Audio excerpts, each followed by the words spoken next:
Değerli katılımcılar, şimdi Halkların Demokratik Partisi eş genel başkan yardımcısı Sayın Alp Altınordu'ya söz vermek istiyorum. Sayın Alp Bey, genel başkanımızın çizdiği çerçeve içerisinde partimizin kuruluşu ve bize söyleyeceğiniz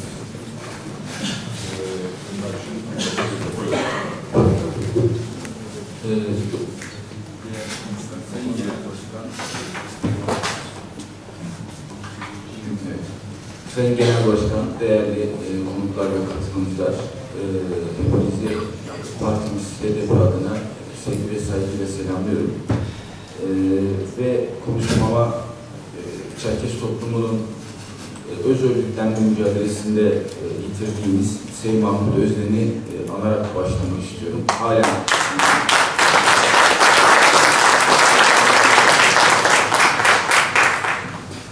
o ve onun gibi insanların anısı önünde saygıyla eğiliyorum. Halen katilleri bulunmuş değil, halen adalet sağlanmış değil.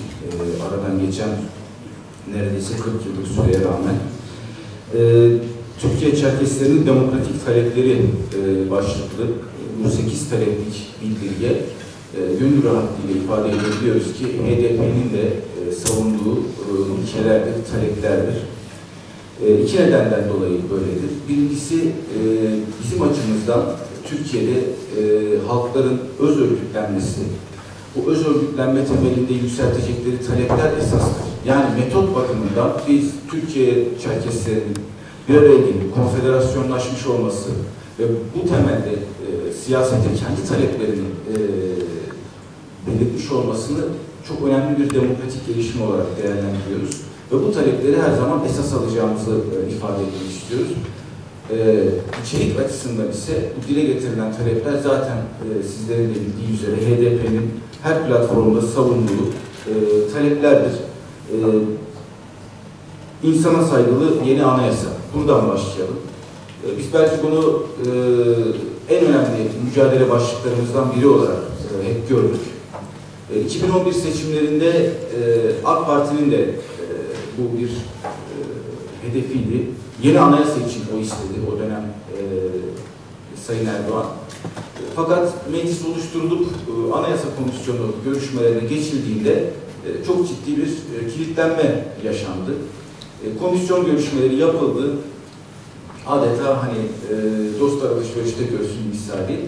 Bir karşılıklı 4 partinin itirazlarıyla bu süreç tamamlandı ve ardından aslında biz bütün bu görüşmelerin AK Parti'nin başkanlık sistemi adı altında getirmek istediği bir tek adam yönetiminin bir sahnesi, bir tiyatrosu olduğunu anlamış olduk.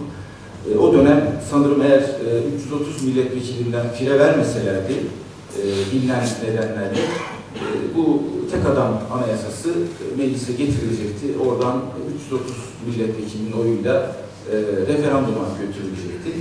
Bizim yapmış olduğumuz bütün anayasa tartışmaları da bu biçimde berhava olmuş olacaktı.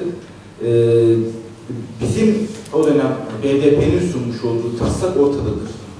Bütün arkadaşlarımızın erişimine açıktır. Sayın Genel Başkan'ın demin kürsüde ifade etmiş olduğu vatandaşlık tanımı birebir partimizin savunduğu vatandaşlık tanımıdır. Yani her türlü etnisite tanımından uzak, özgür bir eşit yurttaşlık tanımı partimizin savunduğu tanımdır.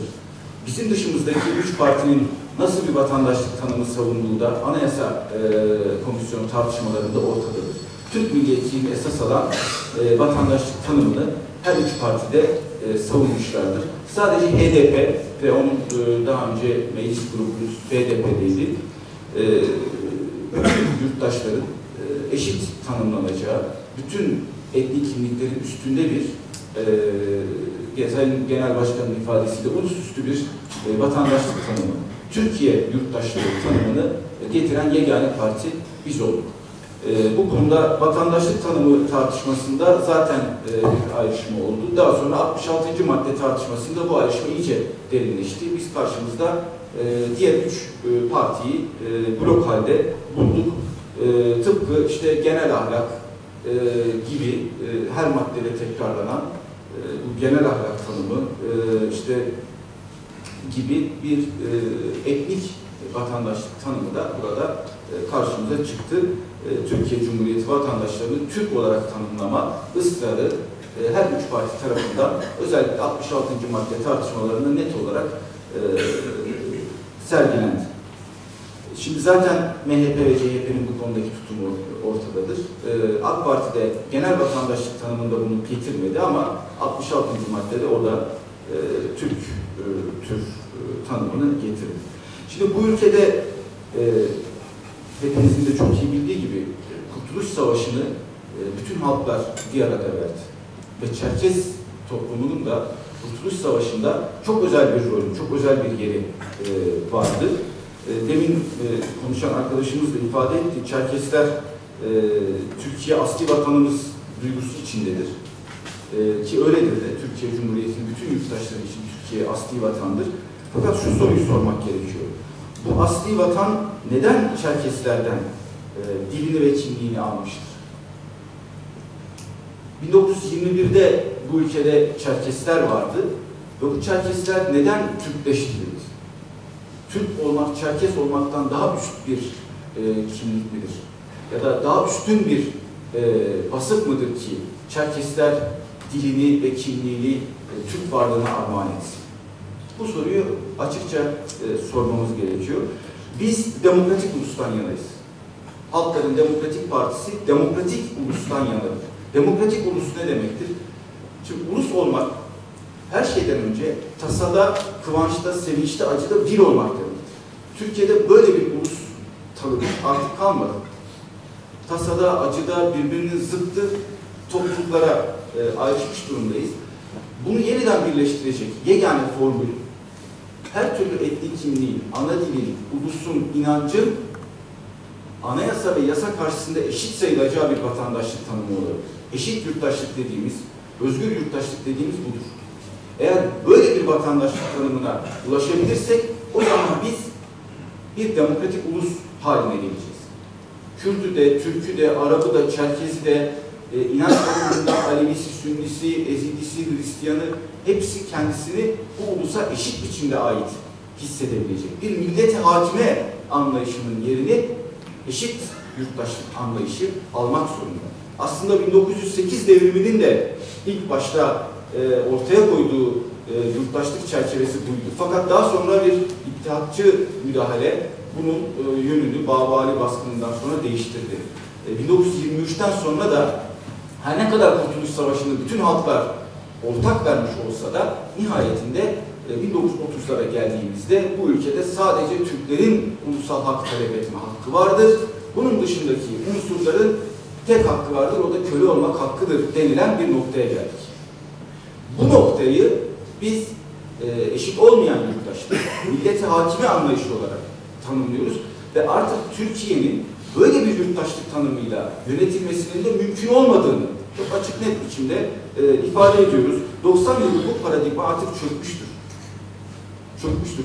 Bu çökmüşü hala yaşatmaya çalışmak, bu statükole ısrar etmek Türkiye'ye kaybettirir ve Türkiye'yi tasada ve kıvançta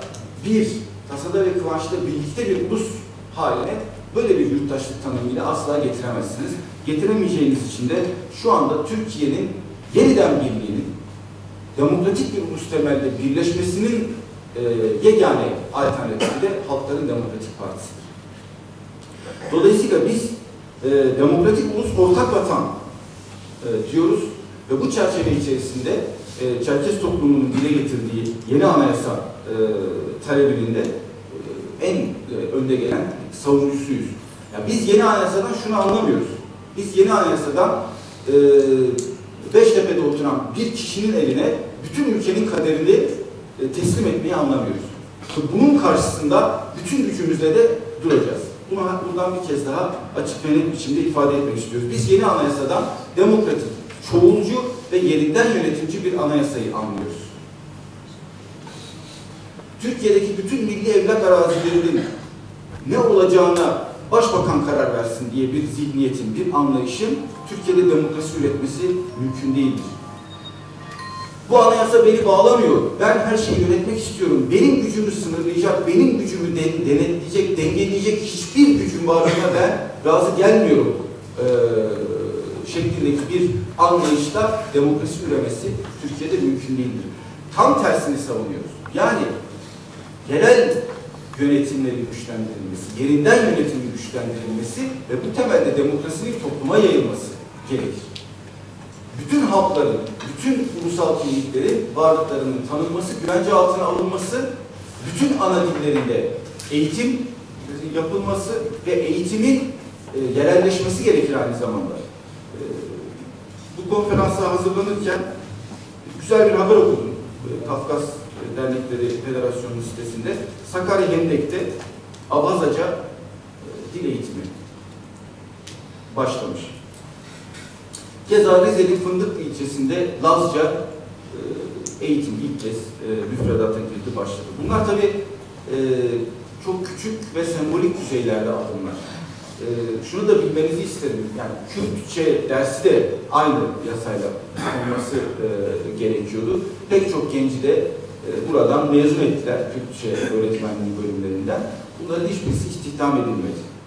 Ve bu dersler bu sınıflarda açılmadı. Sadece işte Hendek'te sizlerin başarmış olduğu ya da Fındıklı'da Lazların başarmış olduğu çok sınırlı bir iki yerde Kürtçe dersi. Yani mikro düzeyde bu uygulama kaldı. Biz halkların demokratik iktidarında ana dilinde eğitimi Türkiye'de genelleştireceğimizi ilan ediyoruz. Burada tabii ki aynı zamanda bu demokratik özellik programımızın da bir parçasıdır. Biz sadece Diyarbakır için demokratik özellik istemiyoruz. Sakarya Hendek için de demokratik özellik istiyoruz. Ki buradaki toplum kendisini yönetebilsin. Böylece bir demokrasinin tabana yayılması söz konusu olacaktır. Tabii Sayın Öztürk dış politika açısından bunları ele aldı. Diplomat kimliği itibariyle. Çerkez toplumunun ya da Çerkez halkların yaşamış olduğu sorunların birçok ülkeye yayılmış olduğu da bir gerçektir. Ama Türkiye'deki Çerkezlerin meselelerinde bir dış politika sorununa indirgeyemeyiz. Yani Türkiye'deki yurttaşlık tanımıyla, Türk milliyetçiliğiyle bunun doğrudan doğruya bir bağı var. Topu dışarıya atmaya o anlamda gerek yok. Öncelikle yani örneğin Güney Ossetya'dan bahsettik. Abhazya'dan bahsettik.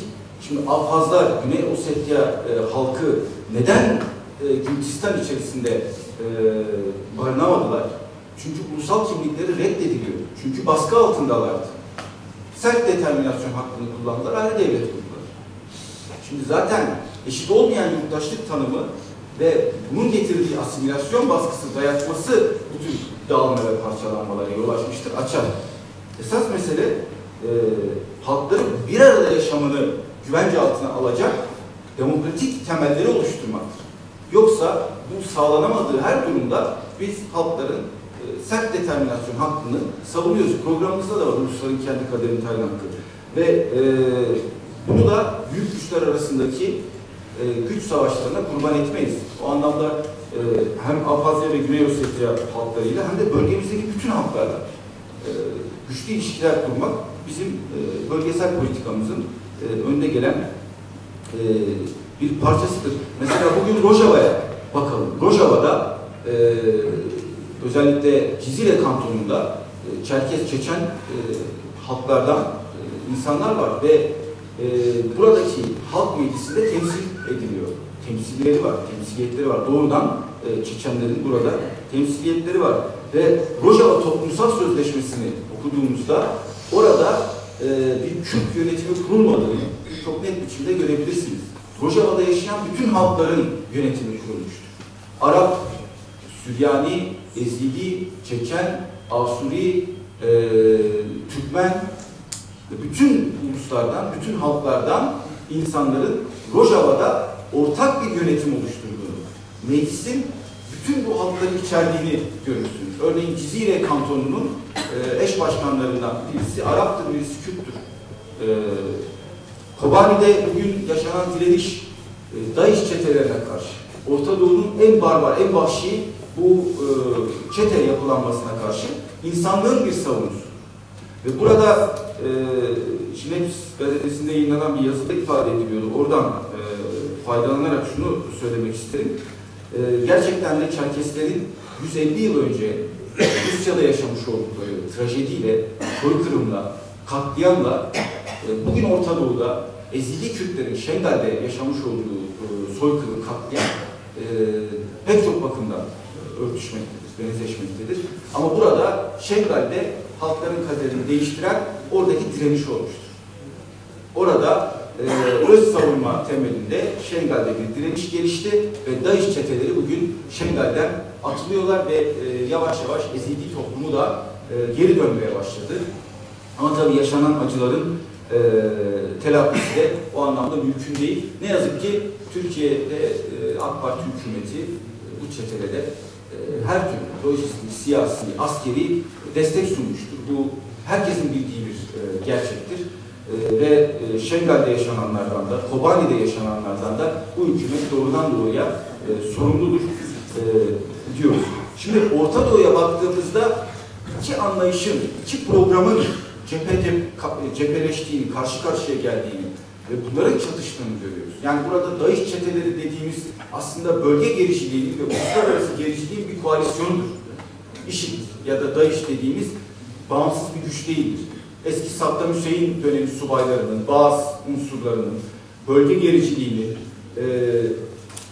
en azından bir döneme kadar ABD'nin, İsrail'in desteğini alan, tekçi programı esas alan bir hareket.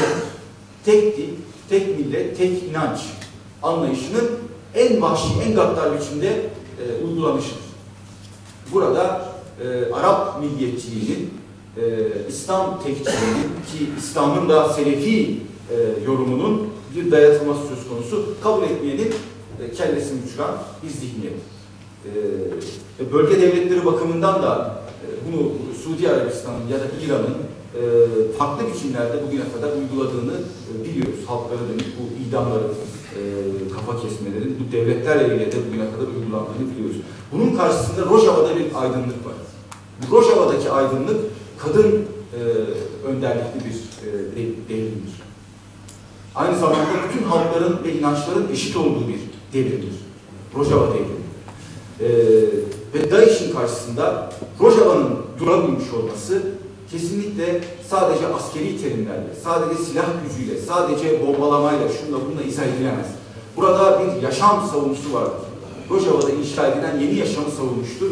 İnsanlar bu yüzden burada canlarını vermişlerdir, cansiperane biçimde mücadele etmişlerdir ve DAEŞ orada ilk büyük yenilgisini almıştır. Dolayısıyla bu artık bölgesel bir değişim rüzgarına dönüşecektir. İşte Halkların Demokratik Partisi'nin 2015 seçimlerine parti olarak girmesinde bir sebep de budur. Bu bölgesel değişim rüzgarını Türkiye Büyük Millet Meclisi'ne de biz %10 barajını geçen bir nicelikte, çoğunlukta taşımak istiyoruz. Bu aynı zamanda bizim müzakereleri toplumsallaştırma arayışımızın bir parçasıdır. Bu konuda çokça eleştiri yapılıyor. Belki bu salonda bulunan dostlarımız, arkadaşlarımız arasında da bu tür eleştirileri yapan insanlar vardır. Müzakereler kapalı kapılar ardında görüşmeler olarak tanımlanıyor. Şimdi bu bizim suçumuz değil arkadaşlar. Bu AK Parti hükümetinin muhafazakar zihniyetinin bir sonucudur. Biz başından itibaren müzakerelerin aleni, şeffaf ve toplumsal biçimde yürütülmesi gerektiğini düşündük, savunduk, pratik gördük. Ve eğer Türkiye toplumu müzakerelere dair bir şeyler öğrenebiliyorsa bu HDP müzakere heyetinin yaptığı açıklamalar olur. Bunun da hepiniz canlı şahidisiniz, tanırsınız. En son 10 madde olayına bile baksanız bu 10 madde ki devlet heyetiyle Sayın Öcalan arasında varılan mutabakattır. Bu 10 madde üzerinden bu görüşmelerin yürüyeceği. AK Parti hükümeti bunu da kamuoyundan gizlemeye çalıştı. En son yaşanan krizin özü budur. Ve bu 10 madde ki basından takip etmişsinizdir ama ben sizinle bir kez daha bunu paylaşmak istiyorum. Bu 10 madde Türkiye'de demokratik bir anayasanın zemini olabilecek bir tartışmayı ortaya koyuyor. Yani biz burada şu ya da bu halk için özel haklar peşinde değiliz. Çünkü şunu biliyoruz, Türkiye'de Kürtlerin tek başına kurtuluşu mümkün değildir. Yoksul Türk halkının tek başına kurtuluşu mümkün değildir. Çerkeslerin, Alevilerin, Lazların, kadınların, eşcinsellerin, LGBT bireylerin tek başına kurtuluşu mümkün değildir. Ancak ortak bir demokratik kurtuluş mümkündür. Bu 10 maddede bu görüş açısından ne denmiş? Bir, demokratik siyaset tanımı ve içeriği. Bu müzakere edilecek. Demokratik siyaset ne demektir? 2. Demokratik çözümün ulusal ve yerel boyutlarının tanımlanması. 3. Özgür vatandaşlığın yasal ve demokratik güvenceleri. Demin konuştuğumuz konu. 4. Demokratik siyasetin devlet ve toplumla ilişkisi ve bunun kurumsallaşmasına dönük başlıklar. 5. Çözüm sürecinin sosyoekonomik boyutları. Öyle ya, yani bir savaş bitecek ama bu yoksulluk bunun arkasından nasıl tolere edilecek, nasıl giderilecek? Çözüm sürecinin yol açacağı yeni güvenlik yapısı, kadın, kültür ve ideolojik sorunların yasal çözümleri ve güvenceleri, kimlik kavramı, tanımı ve tanınmasına dönük çoğulcu demokratik ve eşit mekanizmaların güvenceleri, 9. Demokratik Cumhuriyet, ortak vatan ve milletin demokratik ölçülerle tanımlanması, çoğulcu demokratik sistem içerisinde yasal ve anayasal güvencelere kavuşturulması, 10. Bütün bu demokratik hamle ve dönüşümleri içselleştirmeyi hedefleyen yeni bir anayasa. İşte müzakerelerin özü bu 10 maddedir. Hiç kimse gizli kapılar ardında kimseyle bir pazar yapmıyor. Yapılmaya çalışılan şey Türkiye toplumunun demokratikleşmesinin anayasal, yasal çerçevesini çizilmesidir. Biz bugüne kadar bu meseleyi yapabildiğimiz kadar aleni hale getirmeye çalıştık ki Türkiye toplumunun değişik kesimleri, bu arada Çerkesler, bu soruna müdahale olsun, bu müzakerelere müdahale olsun, tavrını açıklasın, tutum beyan etsin. Desin ki biz şunu istiyoruz, bunu talep ediyoruz. Ama AK Parti hükümeti hep bunu bir muhafazakar çerçeve içerisinde dar, kısıtlı alanlara hapsederek yürütmeye çalıştı. Çünkü bu 10 maddenin en azından hiçbirisi konusunda biz AK Parti'nin ne düşündüğünü bilmiyoruz. Kamuoyuna ilan edilmiş bir anlayışları, bir çerçeveleri yoktur.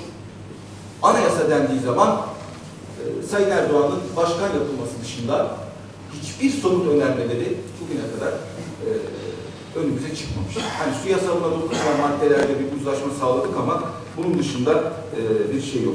Eğer biz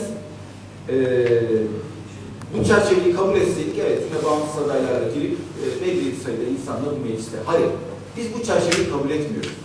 Ve biz %10 barajını aşarak o meclise gireceğiz ve müzakereleri kurumsallaştıracağız. Şu ya da bu partinin keyfiyetinin ötesinde 2 yıldır bu süreç devam ediyor ve Türkiye toplumu açısından vazgeçilmezdir, çıpadır. O anlamda müzakereler kurumsallaşmalıdır. Savaşa geri dönüş, savaş politikalarına geri dönüş artık imkansız hale gelmelidir. Biz bunu savunuyoruz. O yüzden seçimlere parti olarak gidiyoruz. Bizim amacımız barışı kalıcı kılacak, müzakereleri vazgeçilmez kılacak, Türkiye toplumunun demokratik bir çıpası haline getirecek bir başarıyı, bir kazanımı elde etmektir.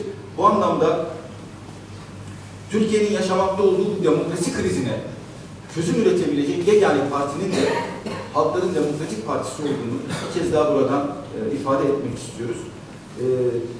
Tabii ki bunun bir parçası olarak Çerkes toplumunun gündeme getirmiş olduğu bu 8 talep çok önemlidir, çok değerlidir. Keşke Türkiye'deki bütün halk kesimleri, bütün toplumsal kesimler sizler gibi bir araya gelebilse, federasyonlaşabilse, konfederasyonlaşabilse ve kendi taleplerini gündeme getirebilse. Çünkü biliyoruz ki bu tür örgütlenmeler olmadığı zaman her zaman bu talepler görmezden gelecektir. Naçizane yoldaşça bir önerimde hani maddeler arasında devlet desteği var. STK'lara devlet desteği. Devlet sivil toplumun gelişmesine Türkiye'de destek vermez. Vermeyecektir. Sizden ricam kendi öz örgütlenmeniz dışarısında hiç kimseye güvenmeyin. Devlet desteklese kendi çizgisindeki, kendi anlayı, kendi çerkezini yaratmak için bu tür STK'lara destekliyor. Onun dışında eğer sivil toplum kuruluşları gerçekten bağımsız temelde gelişmek istiyorsa kendi yolunu açmalı, kendi öz örgütlenmesiyle ilerlemeli ki sizler de bugüne kadar bunu yaptınız. Son derece değerli, demokratik bir çalışmanız var. Bu anlamda Böyle bir önerim olabilir. Biz evet, Çerkes soykırımını Türkiye Büyük Millet Meclisi'nde ilk kez ifade eden ve bu konuda önerge veren parti olarak her zaman Çerkes halkının yürütmüş olduğu mücadelenin yanındayız, omuz başındayız. Sizlerin gündeme getirdiği talepleri savunucusuyuz. Yani Çerkeslere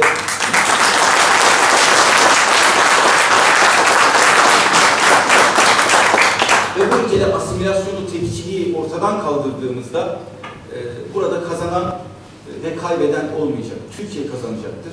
Türkiye yeniden demokratik bir çerçevede, bir ulus haline, bir ortak vatan haline gelecekse artık çağ dışı bu asimilasyon deli gömleğini, bu tekçilik deli gömleğini çıkarıp atmalıdır diyoruz. Teşekkür ederim.